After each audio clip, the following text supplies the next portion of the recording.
हाँ जी, मेरा नाम है आंचल दुआ और मैं हूँ आपकी सोशल स्टडीज़ एजुकेटर।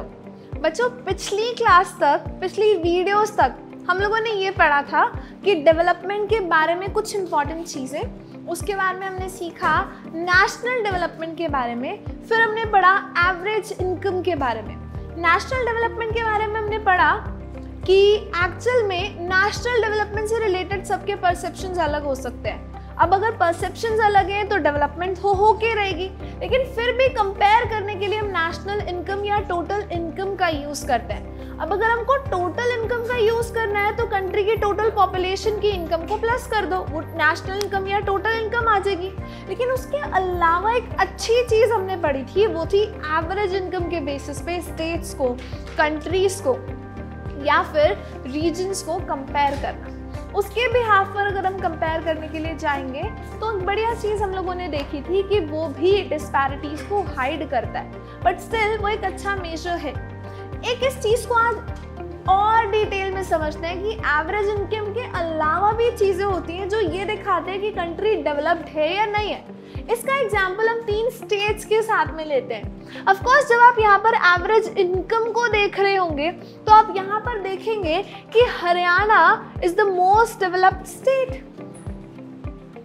हमने तो यही बात करी थी, जिसकी ज़्यादा एवरेज इनकम वो ज़्यादा डेवलप्ड। यहाँ पर तो हरियाणा ज़्यादा डेवलप्ड है, लेकिन मैं अगर आपसे कहूँ कि हरियाणा से कम एवरेज इनकम होने के बावजूद भी केरला सबसे ज़्यादा डेवलप्ड है, तो आप ये बोलोगे मैम गलत बोल रहे हैं आप तो। नहीं बच्चे, वही बात हो गई ना कि इनकम ज़रूरी है, लेकिन इतनी भी ज़रूरी है कि हम बाकी एस्पेक्ट्स को इग्नोर कर दें।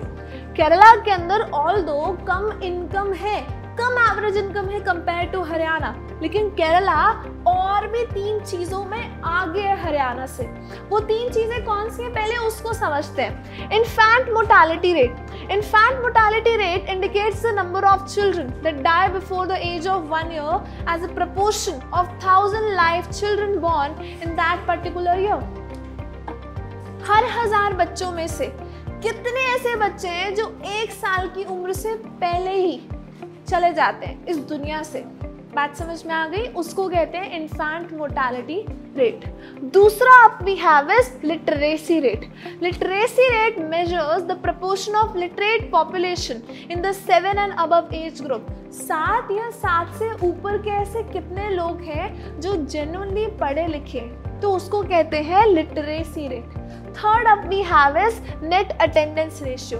Net attendance ratio is the total income of the children of age group 14 and 15 years attending school as a percentage of total number of children in the same age group. 14 या 15 साल के कितने ऐसे बच्चे हैं जो एक एरिया, रीजन या स्टेट में अवेलेबल है, लेकिन उनमें से कितने बच्चे जेन्युइनली स्कूल को अटेंड कर रहे हैं, उसको हम कहते हैं नेट अटेंडेंस रेशियो। अब देखो, हरियाणा में infant mortality rate is 30, Bihar में 32, लेकिन केरला में सिर्फ 7 ही ऐसे बच्चे हैं जिनकी डेथ 1 साल से पहले हो जाती है। अब आप खुद सोचो बेटा, इन्फेंट मोर्टालिटी रेट कम होने का क्या रीज़न है? अच्छी न्यूट्रिशन होना, लोगों के बीच में अवेयरनेस होना, अच्छा हेल्थ केयर फैसिलिटीज़ का होना। सिंपल सी बात है, जब कोई मदर होती है उसको ढंग से ट्रीटमेंट मिलना, उसको अच्छे खाना मिलना और उसके बाद जो बच्चा है उसको प्रॉपर केयर मिलना, ये सारी की सारी चीज़ें होती हैं which actually contributes to the low infant mortality rate. Kerala में ये सब कुछ है, अवेयरनेस भी है। दूसरी चीज़ है लिटरेसी रेट। देखो केरला में 94% है, हाईएस्ट है। अगेन लिटरेसी रेट हाई होने का क्या रीज़न है? अवेयरनेस। जब पहले की जनरेशन पढ़ी लिखी होगी तो वो बाकियों को भी तो इंस्पायर करेगी ना पढ़ने लिखने के लिए। और एक जाहिर सी बात है, जब स्कूल अच्छे होते हैं, एनवायरनमेंट अच्छा होता है स्कूल का, तो अपने आप मन करता है बच्चों के जाने का, तो लिटरेसी रेट इसलिए हायर है। थर्ड पॉइंट इज कि नेट अटेंडेंस रेशियो देखो यहाँ पर हाईएस्ट है। अब एक सिंपल सी चीज़ सोचो बच्चे, स्कूल में हम सभी लोग सभी जानते हैं कि सिर्फ पढ़ाई तो नहीं करने जाते ना, नहीं जाते ना सिर्फ पढ़ाई करने, बाकी चीज़ें नहीं सोचनी बेटा। मैं बोल रही हूँ कि और भी एक्टिविटीज़ होती है स्कूल में करने के लिए। स्कूल में सिर्फ पढ़ाई से डेवलपमेंट नहीं होता, स्कूल में बाकी चीज़ों से भी हमारी ग्रोथ होती है, जो एक्टिविटीज़ होती हैं, जो अलग अलग तरीके की चीज़ों में हमको इन्वॉल्व करवाया जाता है, वो सब कुछ हमको बहुत इंटरेस्टिंग लगता है ना। जैसे मेरे स्कूल में जिस दिन गेम्स पीरियड होता था, मुझे याद है सारे बच्चे आते थे, सारे, एक जना भी मिस नहीं करता था क्लास को। लेकिन एनीवे यहाँ पर अच्छा नेट अटेंडेंस रेशियो का मतलब ये है कि फॉर एग्जांपल जैसे पब्लिक स्कूल्स होते हैं, वो बच्चों को कैसे मोटिवेट करते हैं स्कूल आने के लिए। मिड डे मील देते हैं या फिर उनको फ्री के ड्रेसेस देते हैं, फीस माफ़ कर देते हैं, कभी कभी बैंक अकाउंट खुलवा देते हैं, और भी अलग अलग तरीके की, या फिर 20 या 30 रुपीज़ की रोज़ कुछ ट्रीट दे देते हैं। तो this is how it happens. और भी एक और चीज़ होती है बेटा, नेट अटेंडेंस रेशियो ज़्यादा भी तब होता है जब पेरेंट्स को अवेयरनेस होती है कि जी बच्चे को भेजना है, बच्चे को आगे बढ़ाना है। So this is the reason कि केरला के अंदर ज़्यादा डेवलपमेंट है हरियाणा से, in spite of having low average income than Haryana. बात समझ में आ गई? अगली चीज हमारे पास में है पब्लिक फैसिलिटीज। पब्लिक फैसिलिटीज को समझने के लिए ये देखो that money in your pocket can not buy you all the things that you need to live well. Simple सी चीज है, सारी चीजें हमको पैसों से नहीं खरीदने के लिए मिलती। वो आपने एक डायलॉग सुना होगा ना दीपिका पादुकोण का, जितना भी ट्राई कर लो बनी, जिंदगी में कुछ ना कुछ रह ही जाता है। जितना भी ट्राई करो बनी, लाइफ में कुछ ना कुछ तो छूटेगा ही।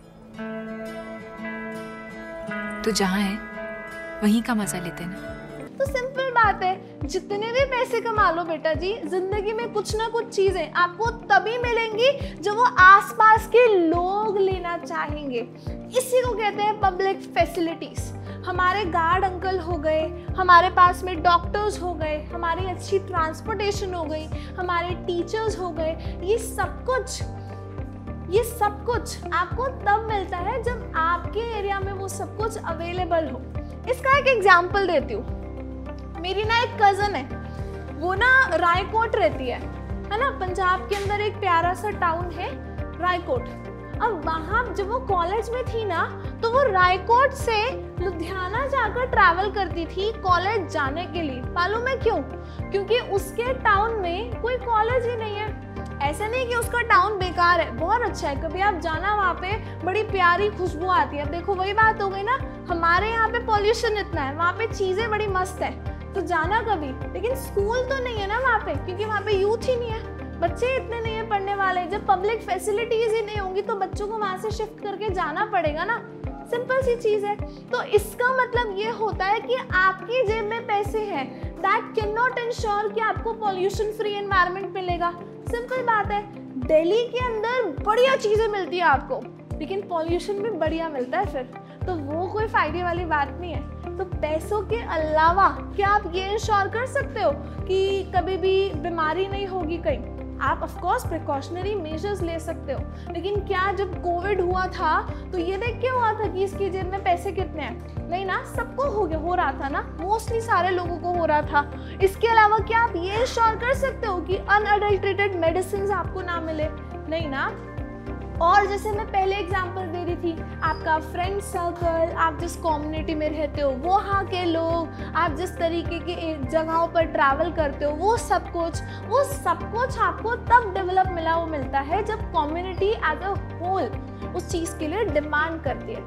जैसे अगर हम बात करें तो मनी आपको इन्फेक्शन वाली डिसीजेस से तब तक नहीं प्रोटेक्ट कर पाएगा जब तक आपकी पूरी कम्युनिटी उस चीज़ के लिए मेजर्स ना ले। फॉर एग्जाम्पल जब ना कोविड के लिए लॉकडाउन लगा था तो मेरी फ्रेंड ने बताया कि जिस लोकेलिटी में वो रहती थी वहाँ पे टोटल 4 गेट हैं, लेकिन उन्होंने सारे गेट्स को बंद कर दिया एक्सेप्ट एक ही गेट के, जो मेन गेट था, जो सबके घरों से बहुत दूर था। इसका मतलब क्या? कोविड ना हो, सब पर्सनल लेवल पर तो ले रहे थे ना प्रिकॉशनरी मेजर्स, लेकिन कम्युनिटी ने भी मिलकर एक प्रिकॉशनरी मेजर लिया कि एक ही गेट खोल के रखते हैं जो घर से दूर है, ना ही ज़्यादा लोग अंदर आएंगे, ना ही ज़्यादा लोग बाहर जाएंगे, और किसी को भी खोने के चांसेस बहुत ज़्यादा कम हो जाएंगे। सिंपल बात है। तो पब्लिक फैसिलिटीज़ का मतलब यही होता है कि आपको एक्चुअल में कुछ चीज़ें इसलिए मिलती हैं क्योंकि आसपास के लोग डिमांड करते हैं। आपको पता है जिस एरिया में मैं रहती हूँ ना, वहाँ पे बहुत सारा फास्ट फूड मिलता है, डिमांड है क्योंकि लोगों की शुरू शुरू में एक प्यारी सी चाप की दुकान खोली थी, लोगों को अच्छी लगने लगी, तो देखा देखी 1 2 3 4 इतनी सारी शॉप्स खुल गई कि पूछो मत। ये सारी चीजें इसलिए ना क्योंकि लोगों ने डिमांड करा है। गवर्नमेंट भी तो पब्लिक फैसिलिटीज इसलिए देती है ना क्योंकि लोग उस चीज़ के बारे में पूछते हैं। जैसे केरला के अंदर एक अच्छा हेल्थ केयर है तो लोगों ने उस चीज़ की डिमांड करी है ना, उसका फ़ायदा उठा रहे हैं वो लोग। समझ आ गई बात? तो काफ़ी सारी चीज़ों की अगर सर्विसेज आप कलेक्टिवली लेते हो तो वो आपको ज़्यादा फ़ायदा करता है। बात समझ में आ गई मेरे बच्चे? तो आप पढ़ पा रहे हो अगर किसी पब्लिक स्कूल में, आपके एरिया में कोई स्कूल है तो इसलिए क्योंकि कलेक्टिवली बहुत सारे बच्चे उसकी डिमांड कर रहे हैं। आपकी लोकेलिटी में, आपकी कॉलोनी में रात को एक भैया आते हैं, वॉचमैन अंकल या वॉचमैन सर आते हैं, वो भी इसलिए क्योंकि कलेक्टिवली कम्युनिटी उस चीज़ की डिमांड कर रही है। सोचो पर्सनली सिर्फ अपने घर के लिए उनको बुलाना पड़े तो कितने ज़्यादा पैसे लग जाएंगे, है ना? तो कलेक्टिवली चीज़ें हम ले पाते हैं क्योंकि हमारे आसपास के लोग डिमांड कर रहे हैं। तो वैसे बात करते हैं केरला की, तो केरला में लो इन्फेंट मोर्टालिटी रेट क्यों है? क्योंकि वहाँ का हेल्थ केयर अच्छा है। केरला के अंदर लो इन्फेंट मोर्टालिटी रेट क्यों है मेरे बच्चे? क्योंकि वहाँ पर लोगों के पास में अच्छी खासी एजुकेशनल फैसिलिटीज़ है ना? लोगों के पास में अच्छी खासी एजुकेशनल फैसिलिटीज़ है, पढ़े लिखे लोग हैं वो, तो उनको मालूम है कि ख्याल कैसे रखना है। सिमिलरली कुछ स्टेट्स में पब्लिक डिस्ट्रीब्यूशन सिस्टम भी अच्छे से काम करता है। वही शॉप्स जहाँ पर सब्सिडाइज रेट पे या लो रेट्स के ऊपर राशन मिल जाता है, नॉर्मल खाना तो मिल ही जाएगा ना, दाल रोटी चावल, ये भी तो बेसिक न्यूट्रिशनल वैल्यूज को कंप्लीट कर देंगी। तो लोग प्रॉपर डाइट अगर लेना चाहते हैं, ये सारी चीज़ें भी थोड़ी बहुत खा लेंगे तो भी उनका सही चलेगा सब कुछ। और अगर ये चीज़ें होती हैं, अवेयरनेस होती है, पढ़े लिखे होते हैं, पब्लिक डिस्ट्रीब्यूशन सिस्टम अच्छा होता है, तो लोगों का हेल्थ और न्यूट्रिशनल स्टेटस तो अच्छा रहता ही रहता है। सिंपल बात समझ में आ गई? तो बेटा जी इस वीडियो में इतना ही पढ़ते हैं। मिलेंगे नेक्स्ट वीडियो में जिसमें हम बात करेंगे आगे के चैप्टर की। आपको ये वीडियो पसंद आती है तो आप इसको ज़रूर सब्सक्राइब कीजिएगा। चैनल का नाम है आरबीसी लर्निंग और ऐसा ही बहुत सारा कंटेंट आप रील्स के फॉर्म में भी देख सकते हो हमारे इंस्टाग्राम चैनल के ऊपर, वहाँ पर भी नाम है आरबीसी लर्निंग। ठीक है बेटा, बाय बाय, टेक केयर, मिलते हैं नेक्स्ट वीडियो में।